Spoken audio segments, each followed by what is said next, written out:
Jangan ada satu penyakit, semua benda yang kita buat dengan pasangan kita nak tunjuk kat orang. Jangan ya.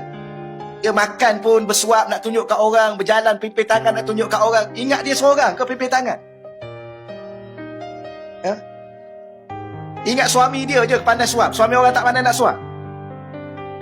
Dia nak tunjuk suami dia romantik. Ingat suami dia seorang romantik, suami kita tak romantik. Isteri dia seorang solehah, isteri kita tak solehah. Contoh. Sebab tu pesan pada anak perempuan, media massa ni jangan terpengaruh sangat. Jangan tarik secawan pun nak masuk FB. Tak payah. Yang kedua, banyak kali dah kita ulang, jangan komen kehidupan orang. Kita tak tahu sebenarnya. Memang kita tak pernah tahu. Hidup kita pun kita tak tahu ke mana sebenarnya. Apa yang akan berlaku lepas ni? Ya. Kenapa? Kerana kalau kita suka sangat post sesuatu kat orang, di luar sana ada orang yang baik. Kita tak nafi. Maka dia berbahagia dengan kebahagiaan kita.